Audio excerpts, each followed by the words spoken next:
Big sky, big potential. This is Eastern Promise. Welcome to episode 70 of the Eastern Promise podcast, and this week we're basking in the white heat of Cambridge Science Park, talking to director and guardian, the phenomenal Jane Hutchins, about its past, present and future.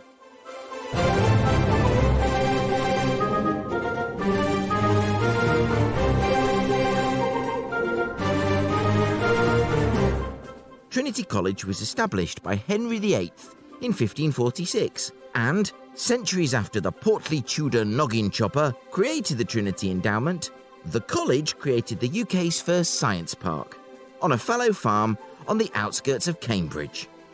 We'll hear from Jane Hutchins how this trailblazing crucible of research and innovation is looking to the future, as well as taking you on an audio tour of the park itself.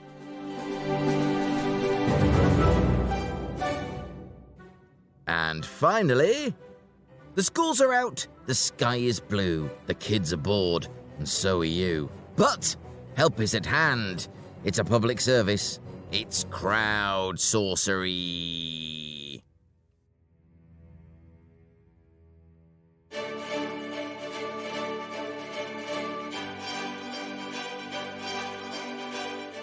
There are, at time of recording, in excess of 30 science parks in and around Cambridge, varying in size and with their origins either emerging from the colleges, a particular industry such as pharmaceuticals, or created by a specialist, such as Bruntwood SciTech or the O2H Group. However, it is Cambridge Science Park, just off the A14 and a short walk from Cambridge North Railway Station, that has the distinction of being the first science park. Not just the first in Cambridge, or the first in the United Kingdom, but the whole of Europe. As well as being a trailblazer, Cambridge Science Park is also proof that the city's ecosystem simply does not know how to rest on its laurels. With the UK's premier science park constantly looking to the future, under the leadership of director Jane Hutchins. I managed to catch up with Jane and got a fantastic insight into this crucible of innovation, plus a special tour of the Cambridge Science Park just for Eastern Promise listeners. It's a glorious Wednesday morning on Cambridge Science Park, and I'm here with Director of Cambridge Science Park, Jane Hutchins, who's looking very summery, very happy, who's about to go off on a well-deserved vacation. Jane, welcome to Eastern Promise. What a delight it is to be here and have you on the show. Thank you. It's a real pleasure. I've been really looking forward to this. Any chance to enthuse about my favourite science park goes down well with me. Perfect. Can you give us, please, I always like to start with this question, the potted history of Jane Hutchins? Goodness me. Right, so I was born in the West Country, north of Bristol, briefly, because my father was building the M4-M5 interchange, which he always gets lost in, even when he drives through it now. And then we moved back to my parents' hometown of London when I was a year old. So I essentially grew up in South London. Only child, all-girls school, very female environment, but my main sport was sailing, which was a very male environment, which got me over that particular handicap, shall we say. I went to Portsmouth and studied economics and geography, and then I worked in various jobs in central London, business sales, financial regulation in the city, and then took a big break for children. And at that point, my husband's job took us down to Southampton. Fast forward a few years, I was very bored going up the wall, and I went for a 2-week temporary placement at Southampton Science Park. Didn't know what a science park was, if I'm honest, I didn't particularly care, but I was working on University of Southampton, very early stage spin-out companies. So I got a bird's eye view of what they were up to, what they were doing technologically, and the challenges they faced as companies, just running themselves. I stayed for 18 years. Ended up I kind of got stuck. I would like to think I was helpful and useful. I ended up as business development director there and developed an absolute passion for science parks and the nature of the communities you find on them. And when Cambridge Science Park approached me, about a year ago and said, would I be interested in bringing some of my enthusiasm to Cambridge, I simply couldn't say no. No. It was too exciting an opportunity to turn down, so here I am. Well, it's fantastic that you're here. And weather permitting, when we finished our little chat, we're going to go, I say weather permitting, the weather certainly does permit. We're going to go on a walk around the park and see all the various things, because this is a huge site. There is so much going on over so many different fields. What is the one thing, they say the one takeaway from this, what is the one thing you want people who perhaps have never visited the Science Park, and you absolutely should, to know, to understand about Cambridge Science Park? I think the one thing is it's a cradle of innovation. It's about the business side, not the blue skies research. And it's open. You know, we want people to come in and find out about what's going on here. Not every building is open to the public, but some are. The one that I'm talking to you in now, for example, the Bradfield Centre, has a publicly accessible cafe. It's open Monday to Fridays. All sorts of people come in here and they spark conversations. But we also see conversations being sparked between companies, between innovators. And I think the big message is that the innovation that happens here is relevant to you, to ordinary people outside. It's relevant to everyone. And the technologies and the treatments for life science conditions, whatever it might be, impact ordinary people in their everyday lives and make those lives better. And what's not to love about that? Absolutely. I mean, you can probably, listeners will be able to hear in the background. I mean, we've closed the door, but the buzz, the absolute buzz going on here is phenomenal. Yes. And sort of, it's called engineered serendipity. It was a fantastic phrase that Ros Bird first used at Norwich Research Park.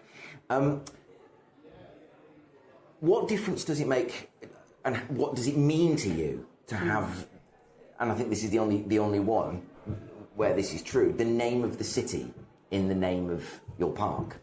I think for Cambridge, the power of the brand of Cambridge is global. And it's known as being a major centre for research, for know-how, for knowledge, for innovation, for scientific discovery. And of course for other sectors as well, but it's a science that is particularly relevant to us. So Cambridge as a brand is incredibly powerful. It opens doors, it has global recognition. When this science park was established just over 50 years ago, it was the Cambridge Science Park. There were no others. We were the first in the UK. Just being able to say the Cambridge Science Park was amazing. And I still do say the Cambridge Science Park. I don't blame you. Which was, it's different. It's different. It's moving into being on the inside of that brand power has been a revelation for me. I've always understood it, of course, but to live it from the inside is just amazing. I think doing what I do, you can't sort of ignore that. You do get pulled into it, and I think what I've learned is don't fight it. Go with it. So you mentioned this is the original, the definite article, as it were. And what does that mean to you, and how do you see the role of director, your role, developing as time goes on, as new developments come to the park, as spin-outs grow, etc.? I think the biggest challenge of a director of a growing science park will be to maintain a sense of community, actually, within this estate. It's hard enough as it is. This science park is 6 times the size of the one that I came from originally down in Southampton. Wow. 6 times. And we would hope to see that double over the next 5 to 10 years. Wow. Without losing any of our green spaces, which we love. But to create community in something that is scaled up in that way is going to be very challenging. So we're having to harness all of our resources in terms of not just getting to know people, but also creating spaces in which that serendipitous meeting will still happen. And the managed meetings as well. And frankly, beating heads together and saying, you will come out and engage. Because why are you here? Come outside. Otherwise, why are you in a science park if you don't want to engage with your collaborators, potential collaborators, on your doorstep? And you know, you're right that there are so many rich opportunities that can flow, and sometimes you're right, it's so right to say, knocking heads together to get people to say, look, you can benefit from this, talk to this person, talk to that person. You come here and do Yes. this thing, and we'll all benefit, because even if you say, well, it's lovely to meet you, we'll stay in touch. And sometimes people get quite understandably sort of encased in their little silos. Completely. And I can't remember who I asked this to, and in many ways it really does. Yes, I do. It was the Civic University project at the University of East Anglia. Do you see your role as a silo buster? Actually, yes. Yes, I do. I've never heard it described that way before, but no, that's exactly it. It's beating down the doors and finding the barriers and saying, how do we overcome these? Yeah. And it's not just within the science park, but it's also breaking down the silo of a science park within a city. Indeed. And I think, I've acknowledged this publicly, and Trinity College, who own the science park, have also acknowledged this, that we haven't been great at that in the past. We've made some mistakes, but the spirit of the entire science park movement nowadays is so much more open and inclusive. And we all want people on our doorsteps and in our neighbouring cities to understand what we're doing. And if we're perceived as being as a silo, then it's off-putting. The local community isn't going to be curious and act and respond to that curiosity by wandering onto the estate or coming to events here. Yeah. So, yeah, lots of silos, and lots of them need to be broken down.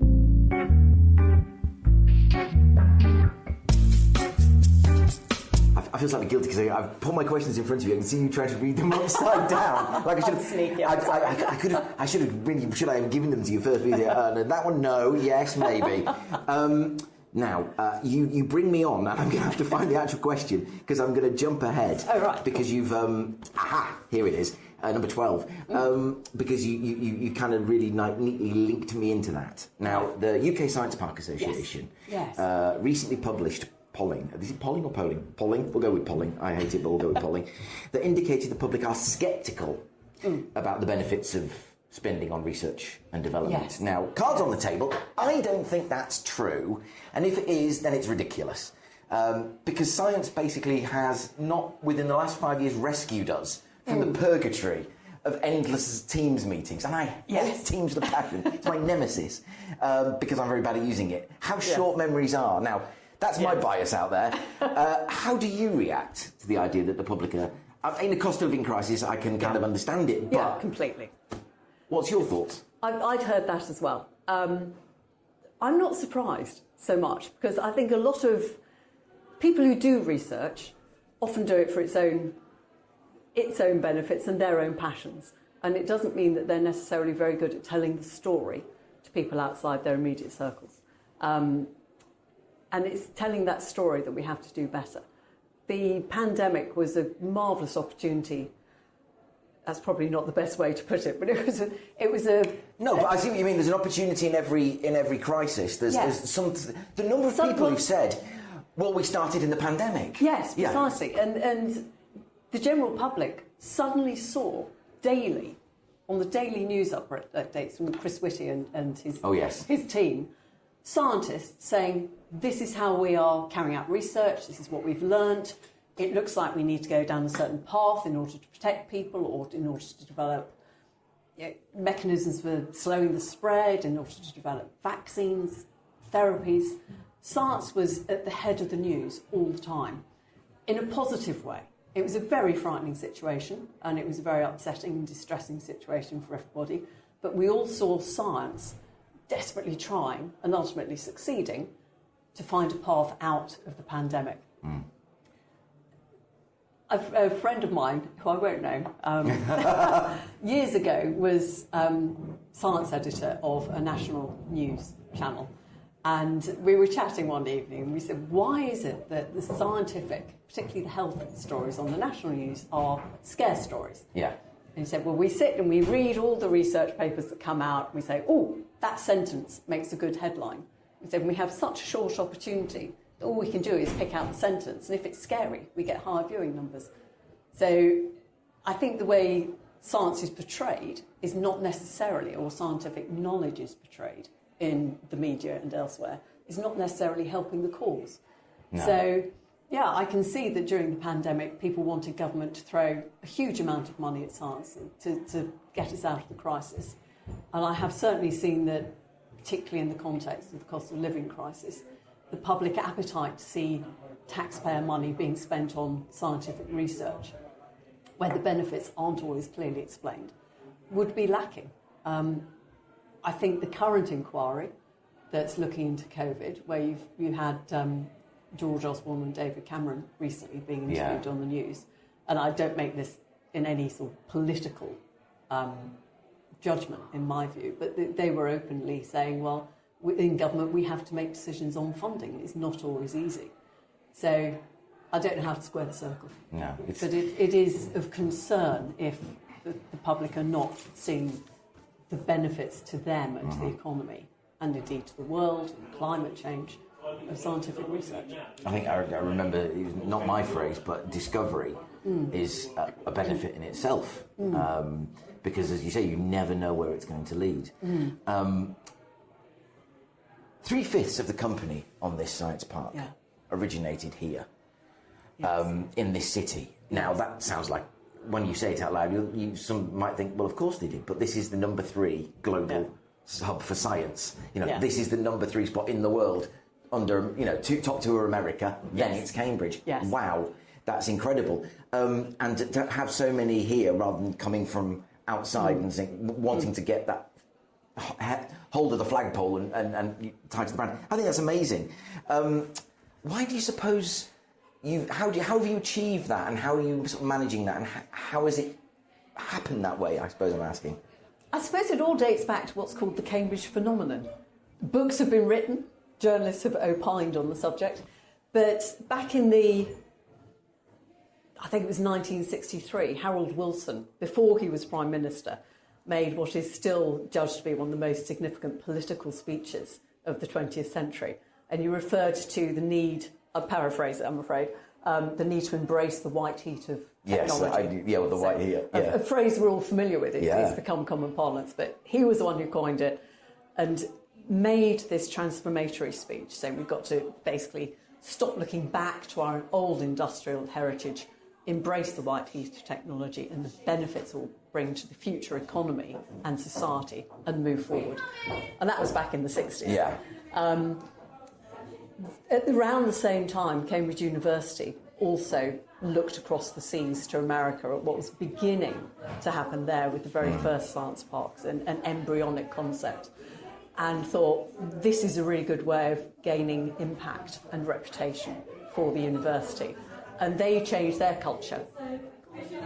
It sounds so easy to say, but changing the culture of a major and very historic institution must have been incredibly difficult at the time. Yeah. But they freed their investigators, their researchers, professors, to effectively dabble in spinning out companies. Yeah. And I still get visits from people from all around the world who say, what, they're allowed to? And you just think, wow, it's, even now, even in the 21st century, people are surprised at the freedom to explore other options that Cambridge academics are given. It's no longer unique to Cambridge in the UK or indeed globally, but it is remarkable. And it was enabling them to take some of their know-how, parcel it up into a company and set that company loose on the market, that resulted in 23 unicorns coming out of this, frankly, tiny little city on the edge of the fens. Yeah. It is remarkable. I mean, the stats blow my mind, even though I quote them all the time. But 23 companies that have come from this one university in a small city that have reached $1 billion valuation is phenomenal. Yeah. And that's one of the reasons that people come from all around the world, as well as from around the UK, to say, what's your secret? How do you do it?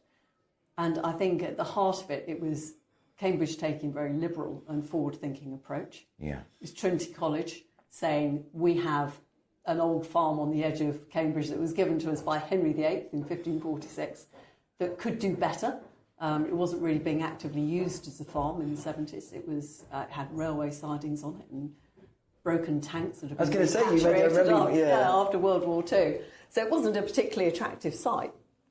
And they saw potential for creating a science park, almost like an experiment. Yeah. And the rest, as they say, is history.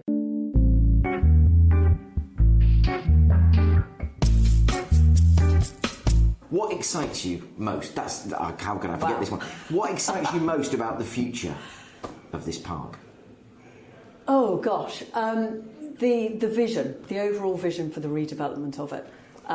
We've started, and I know the values that are being brought to that whole project from various stakeholders, and it's not only going to be visually beautiful.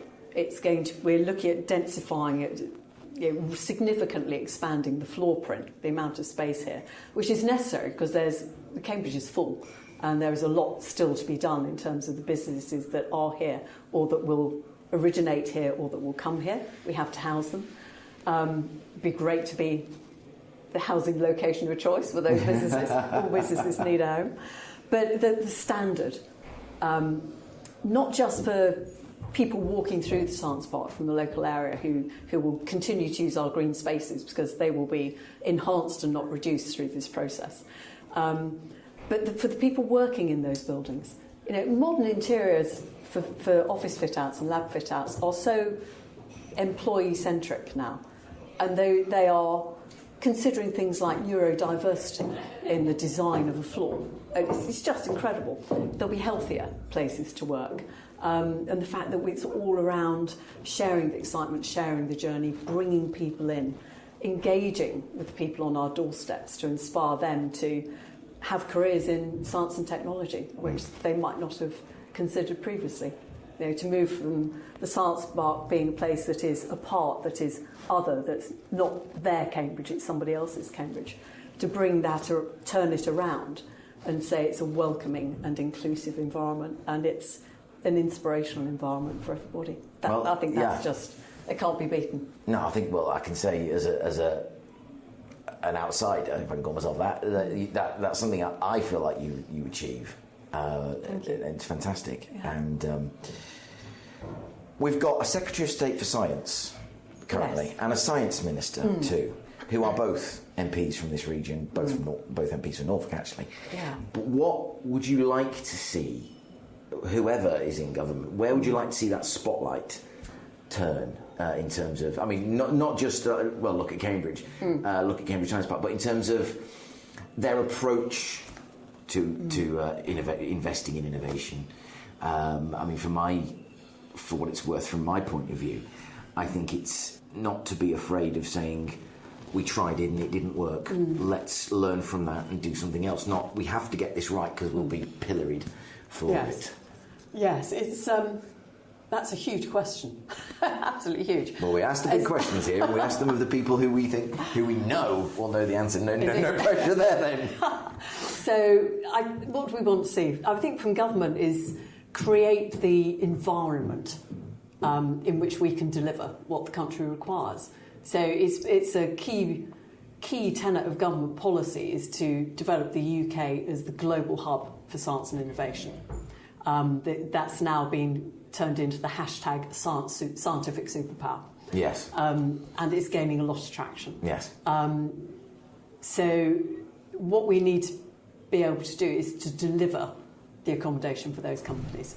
And it has to be sustainable, it has to be acceptable to the local population, and it has to benefit them as well as the companies. So all of that comes down into us being mindful of what people on the ground need.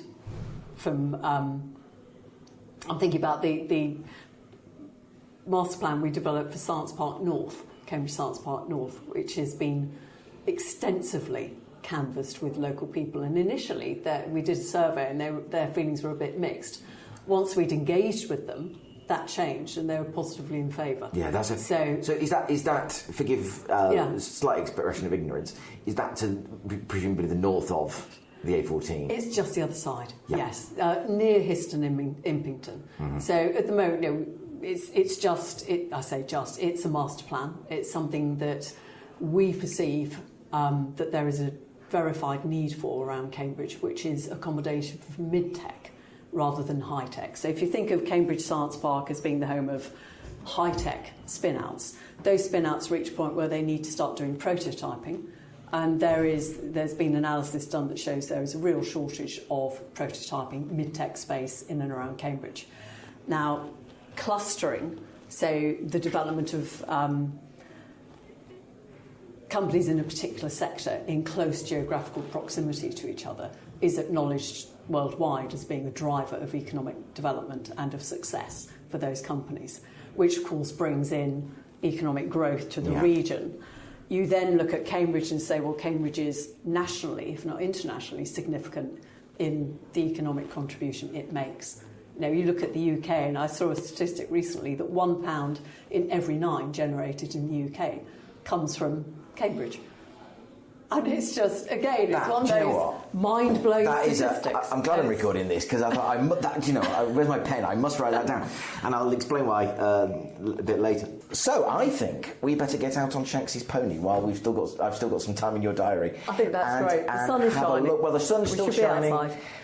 Let's go do it. But Jane Hutchins, for now, thank you very much for a really exciting chat. I've thoroughly enjoyed it. And let's go and take a look. Perfect. Let's go.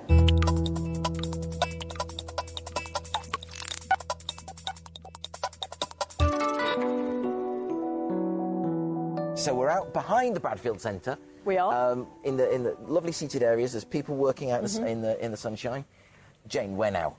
I think we ought to walk down through this grassy bank covered in daisies, because I love daisies. Then actually go to the old Trinity Centre, because there's quite a good story there you can tell about the history of the Science Park and where we're going next. Yeah, fantastic. I love the amphitheatre seating, kind of looking out. There's a sort of a covered area and out onto the fountain and the lake. It's beautiful. Yeah. I was here on a really grey day about 4 months ago. It was a bit damp. And there are a bunch of mothers sitting outside with their toddlers, all in their, the multicoloured little playsuits they have. And the toddlers spent the best part of 2 hours just going up and down that amphitheatre seating, just playing, while the mums took it in turns to come in and grab coffee and takeaway.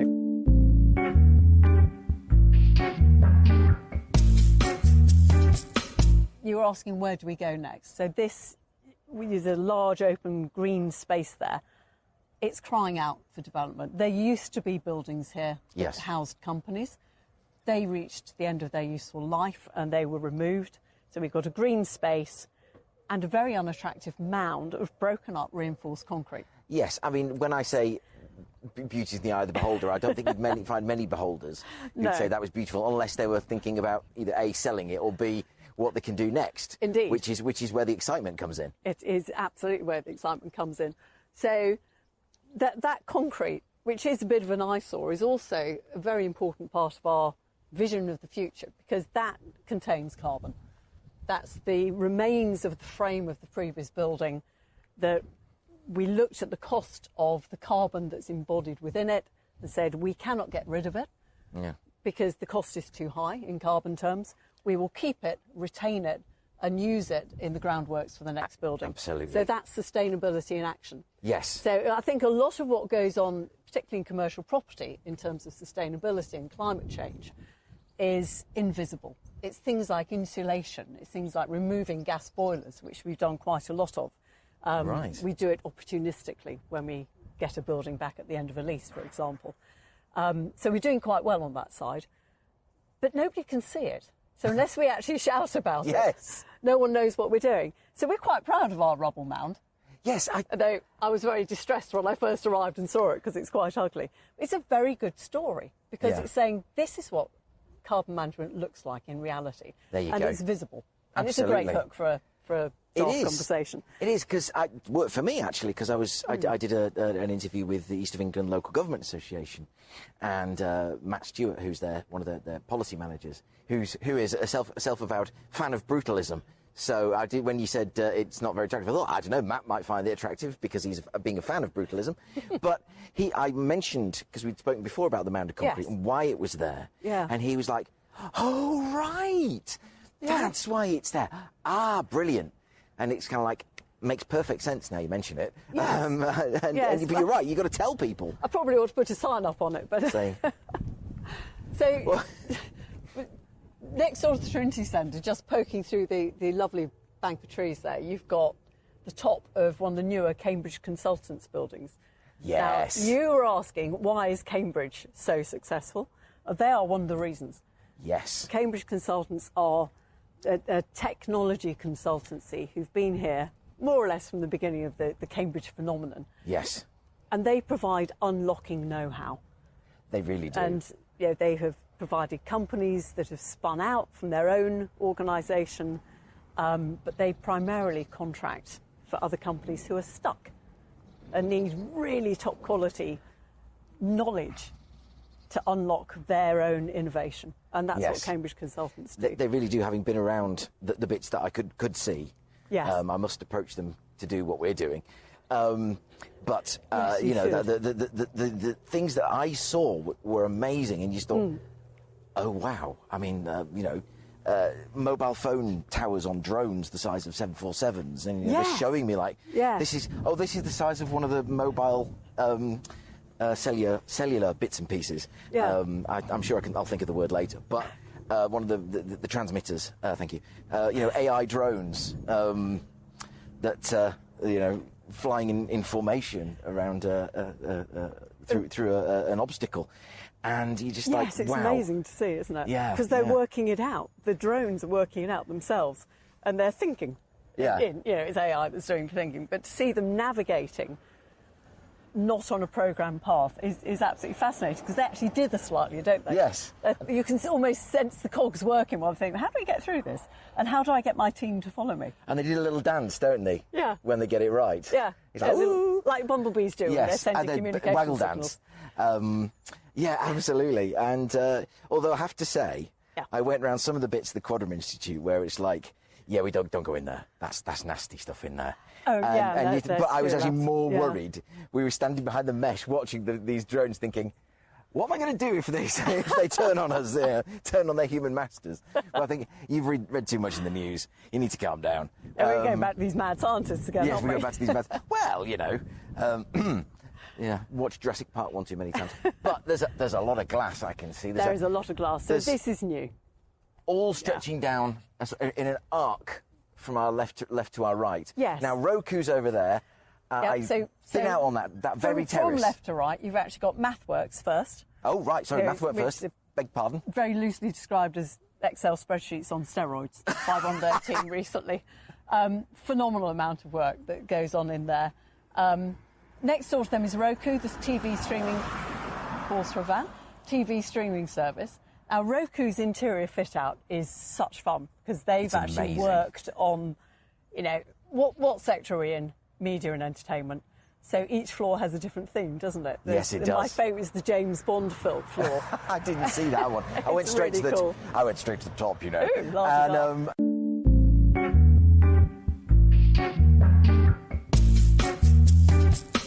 Microsoft Research, yes. Microsoft Research. I can't imagine they'll amount to much, will they? Monty Pharma, CMR Surgical, and that is a huge... What's the name of this building? Because it's... Well, these three are quite interesting. So to the right, just hidden behind this bank of trees, which I seem to be saying too often, bank of trees. It's better than this giant, nasty-looking concrete wall. It really is, isn't it? And they're lovely, mature trees. It's one of the benefits, having been here since 1970. Some of the trees are now amazingly mature, all planted by us. They've all been planted because of the development. They weren't here before. But there's a building in that corner that all the locals know as the Toast Rack, which is NAC Pharmaceuticals. Right. So they're actually doing research and production in there. I was going to say toast then. Toast.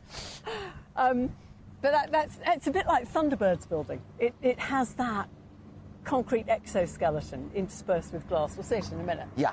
But these three buildings were originally part of NAP's holding on the Science Park. Right. And then they've now sold them on. But so they used to be part of NAP. Monty Pharma is indeed still part of NAP. And then you've got the other two buildings bracketing it. But it's a very green corner of the Science Park. It is. There's a lot of space. You can see the A14 junction just in the background. Yes, you can. But you can't hear it too much, can you? No, you can't. And listeners will be able to... I mean, there's a van passing us, but you'll be able to hear that they can't hear it. Yes. And I may have strange tastes, but I do find that quite that sort of nest of 3 buildings quite inviting. You're not the only one. I do tours of people coming to learn about science parks occasionally, and they always comment and say, well, they're new. In fact, they're not new. They're probably about 20 years old, I think, maybe older. No. Well, they don't look it. No. They've aged really, really well. Whereas the building on our right, which I believe is younger, hasn't. That architectural style, back in the day when land values here were not what they are now, and when the pressure on space was not what it is now, that was a sensible solution. It was met somebody's direct need. So a building, 2 stories there, 1 story in the extension or the annex, whatever it is, was sensible. Nowadays, that's not working hard enough, and it doesn't look like the sort of building that the Instagram generation, and I don't say that flippantly. No, I understand what you mean. People who are much more clued into design and environment than I ever was when I was younger, they would turn up to that and think, oh, do I want to work here? Or shall I work for MathWorks or Roku? Yeah. They're all competing to a large extent for the same talent pool. So you need to, what we would like to do with a building of that age, which is probably not energy efficient, its EPC will be pretty unimpressive, is to remove it and put something much more contemporary in its place. So higher, not excessively high. No, and there are but it is planning quite low. restrictions that will stop us. But higher than that, so you're making the land work harder and improving the greenery. Absolutely, because it does look slightly incongruous when you look over the other side of the road. Yes. You've got these fantastic, and I can't believe they're as old as you say they are, but glass steel buildings that look really impressive and really inviting. I've been in those buildings. Yeah. They're amazing. But they've got living walls in. I would be proud to work there. Yeah. I would work in. The company in here is probably amazing as well. Yes, I mean, but it doesn't give that impression to the outside, either to an employee or indeed to future customers or collaborators. So there's an important, shall we say, game to be played around that whole story as well. So you kind of half answered my question already in kind of what you want to do there. But what's the, like I say, there's a cachet to being here. There's a huge cachet to being here, being in Cambridge. Yeah. I'll ask you about how we relate to the Greenbelt in a minute. But what's the process for sort of achieving that vision then? Because you can't basically sort of race in and go, right, we don't like this anymore. Out you go. No, wouldn't that be nice? That would be lovely. So one thing to bear in mind is that we have companies in the buildings. Yes. They need business continuity. So that's very, very important to us. And in this section of the park, quite a lot of these buildings are not owned by Trinity College. So there are other stakeholders who own those buildings. Which makes it all more complicated. It does. But the modern landscape is that those stakeholders are much more communicative and visionary than predecessors. Mm-hmm. Times have changed. It's not to be critical of previous owners, it's just say times have changed. Cambridge Science Park has this stellar reputation as a primary science park globally. And it's deserved. It's worked hard to achieve that. We need to maintain that reputation. Yes. So you have to have this constant process of renewal so that the experience of people coming to visit this astonishing place isn't, but it's wow. Exactly. And if you've got the wow, then that works not only for us as a brand, but more importantly in almost every way, for the companies that are based here. Yes. We are the enablers. We provide the built environment. We provide, to quite some significant degree, the community. So I was in Microsoft a few months ago, and they said, what are you doing? A tenant of their calibre cut you no slack, rightly so. Of course. They want to know what we are doing to help them do business. Yeah. And we have a role in that through providing events, through the environment, through we've got a landscape management plan that had to be paused, unfortunately, during the pandemic. That's now been dusted off, and it's got all sorts of wonderful ideas for plantings and hammock groves, and they're all being reassessed. We're saying, well, how do we deliver this now? Keep the improvement, keep the attractiveness of this place relevant for everybody. Yeah, absolutely. I mean, in a way, we talked about politicians a bit a few minutes ago. We're passing the toast right now, and now I see what you mean about Thunderbirds. You expect it to, start retracting so a rocket can launch out of the basement. For a 1970s building, it's astonishingly futuristic. It is. Now. It is really. I think it's an amazing bit of architecture. You are kind of, in a way, a small p politician in that. One, I'm very jealous of the fact you can just rock up anywhere and you've got a very good reason for being there.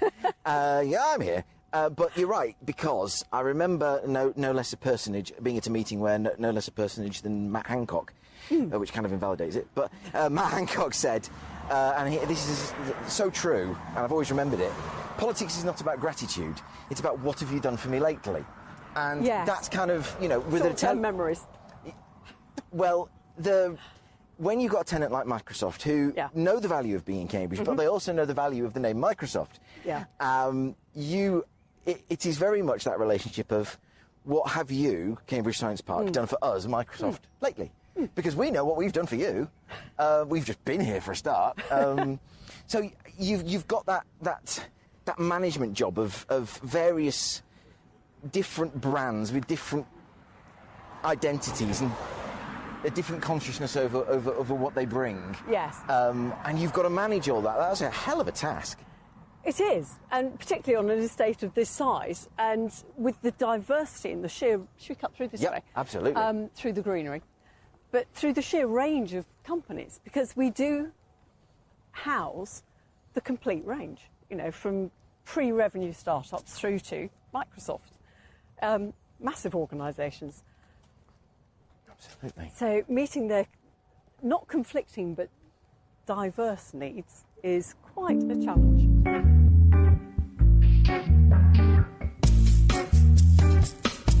So one of the things I love is that this greenery is attractive to Microsoft. Yes. They also had, I think they still have their bases in central Cambridge, which is much more urban, and provides, of course, a lot of amenity, being so accessible to the shops around the stations. Yes. That's what we need to provide here, and that's what's in our vision for the future. And again, if you're providing shops and cafes, it's not just for people who are working on the park, it's for people in the area. And if you look at the plans for the whole of North East Cambridge, the council themselves has some very ambitious plans for if the waterworks are moved, for redeveloping that whole area around Cambridge North Station. And what's fantastic here is we've got this brand new station in the middle of almost nowhere at the moment, but it's there, it's ready for this enhancement and growth of this particular part of Cambridge, which is it's really good to see, because it's an area that deserves investment and it deserves amenity improvement as well. And I don't know if you saw, I came in by train the other day through by the biomedical campus. Right. They finally started building the platform for the new Cambridge South Station, which is very, very long in the promise. I met one of the delivery architects for the AstraZeneca headquarters down there at a UK Science Park Association conference about 9 months ago. And he said, "They got the station in yet?"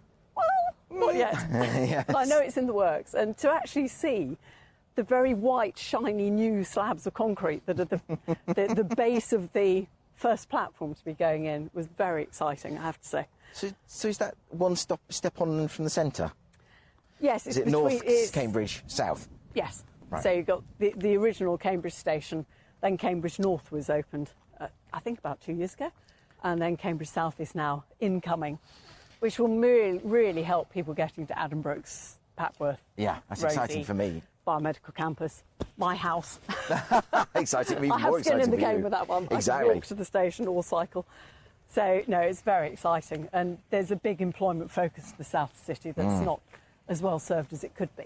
So it's really good to see that. Because, Absolutely. again, we've got to see this, what everyone in the sector calls modal shift, which is getting out of single-occupier cars for commuting and travelling and getting into more sustainable forms of transport. Because, I mean, I love the independence my car gives me. I'm not prejudiced against car users in any way. But I have kids, and I can see what's happening with climate change. Yes. And we've all got to change our behaviours. We do, and that's we really terribly do. hard to achieve, but it's not really an option anymore. Indeed. Where are we in relation to the green belt around Cambridge? So the green belt is just the other side of the A14. Right.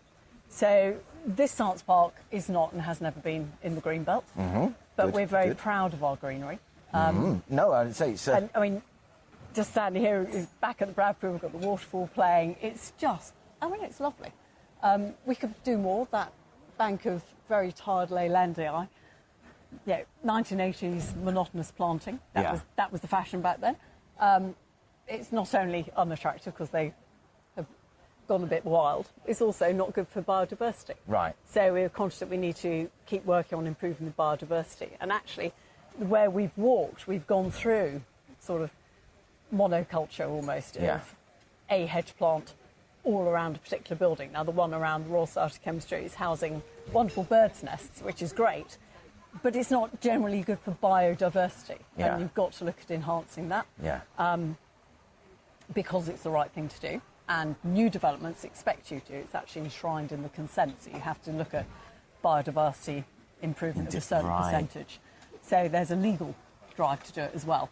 But here you look around, with all sorts of different trees, different plants, different grasses, got ornamental thistles, so lots of seed heads that birds like. Some of the areas we've walked through, there are loads of brambles. Now, one of our questions is, that doesn't look too good, that looks neglected. The Wildlife Trust perspective was, you could tidy it up, but don't do it too much, because bramble thickets are fantastic for ground nesting and foraging birds and small mammals. So don't throw the baby out with the bathwater. That indeed. You can do work which will actually improve the biodiversity as well as the visual appeal, but take care not to damage anything. And that's exactly the sort of advice that we want to hear. Yes. Because we don't want to get it wrong. We want to get it right. Yeah. And we touched on this concept for Cambridge Science Park North for Mid-Tech, which is just the other side of the A14. That is land that is in the Greenbelt, but it's not accessible to the public. Yeah. And the plan that Trinity is proposing, which has been extensively tested with locals, includes more than 50% public park and 30% biodiversity enhancement, which is more than what the minimum that you're required. It's also going to be a carbon net positive, would you believe? Yes, I would. Which is astonishing. It's a phrase I hadn't even come across until very recently. Yeah. So it's something we're all really mindful of and actually protective of as well. I'm not saying all developers are, but we are. And I think you get patient capital that an outfit like Trinity, that's been here for centuries, brings to the conversation. And it is a different story from the more normal property development model, which is that you find a good site, you develop it, you fill the buildings with tenants, and then you sell it. Because a property developer is just that, they're not in it for holding the land. Someone like Trinity has a different perspective. They want to hold the land in perpetuity, really. Wow. Not that I'm committing them. No, indeed. No. But given that Henry VIII gave us this site, we've still got it. It says a lot. I'm just watching this. There's a wading bird. It's either a coot or a moorhen. My wife would know which. Wandering around the tables. Is it white-faced or red-beaked? It's red-beaked, I think. It's got moorhen. big yellow feet. Yeah, that's moorhen. Moorhen. I'm glad I didn't say coot. And it seems quite relaxed in amongst these sort of scientists and staff. And how fantastic. Yeah, they're quite used to us. We've got lots of rabbits and deer and I saw some. There's a heron that fishes these ponds all the time. It's just amazing. And you can walk up within 6 feet of the heron. He's kind of got used to us, or she.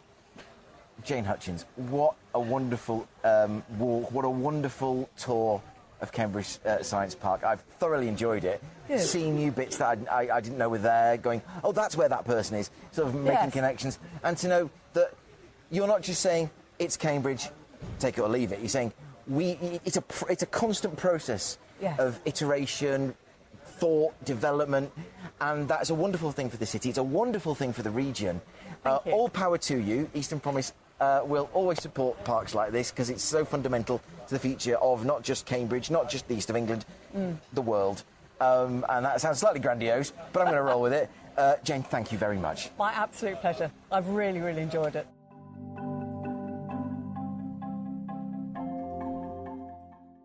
I am hugely grateful to Jane for being so generous with her time. However, what you heard there was a mere fragment, a taster, if you will, of the full interview and accompanying tour, which you can find in all its glory on the Eastern Promise podcast feed. Now, I would say this, wouldn't I?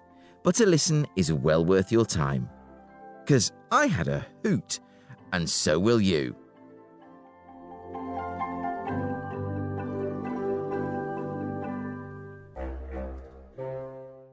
And now... On board! Once the school holidays begin, it can only be a matter of moments before this dread phrase is first uttered. But where do you go to keep the boredom of your beloved at bay? Help is at hand in another... CROWDSOURCERY.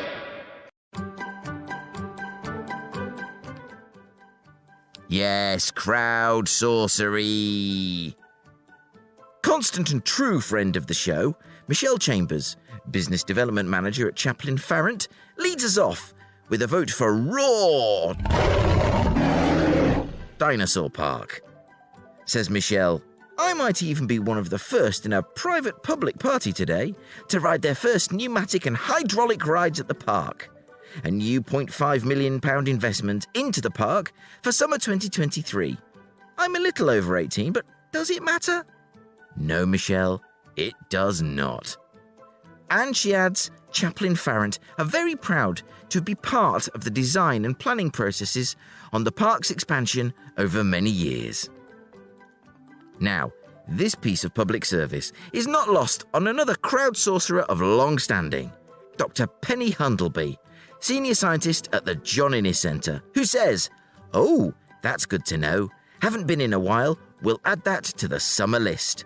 There we are, friends. The power of crowd sorcery puts Raw. Thank you. Back on the list. Over now to Wayne Stannett, Principal Director at Reagit. Gotta get a trip to Legoland Windsor Resort for the kids to enjoy, of course. Ooh, not in the region, Wayne, but as you're new, I shall be merciful. Anyway, you more than make up for it by recommending a day out at Rigby Hall Wildlife Gardens and Pettits.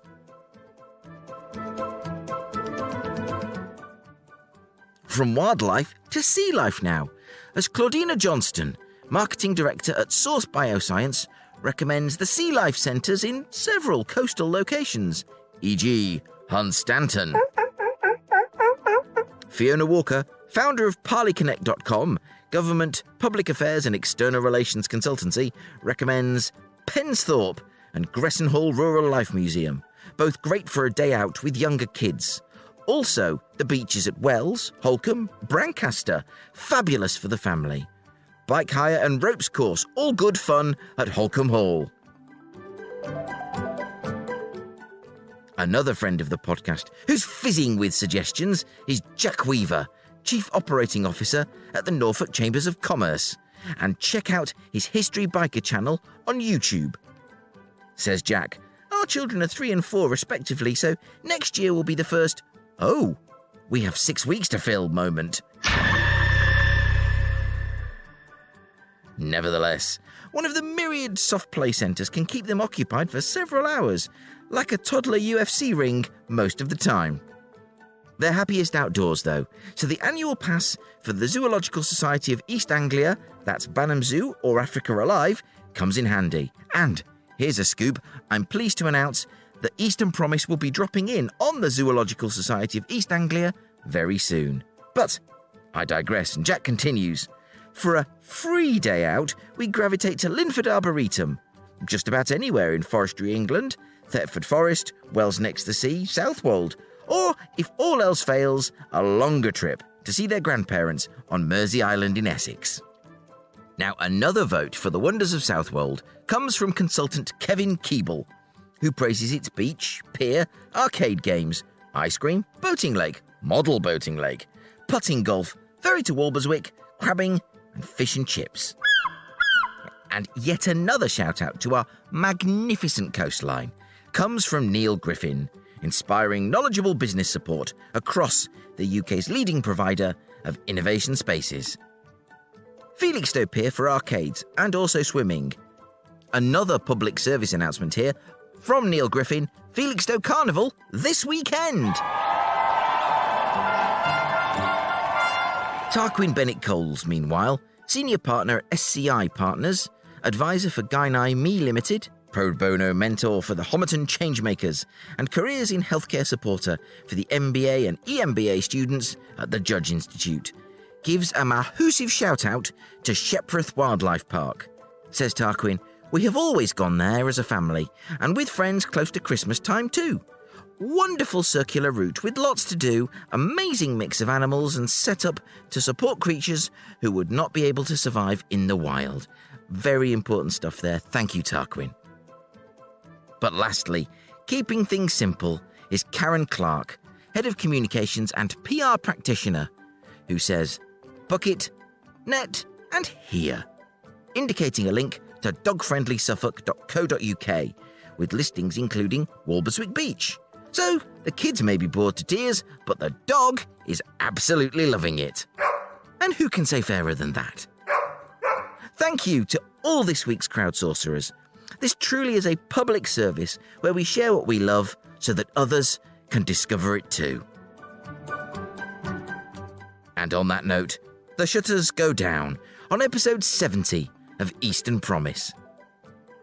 Thanks go once more to Jane Hutchins, the superb sage of the science park, and to Engineer 49, sharp of eye, keen of ear, low on coffee. And to you, thank you so much for your company this week. Do visit our website at easternpromise.org.uk and our YouTube channel. Just search for Eastern Promise the podcast. Until next time, bye for now.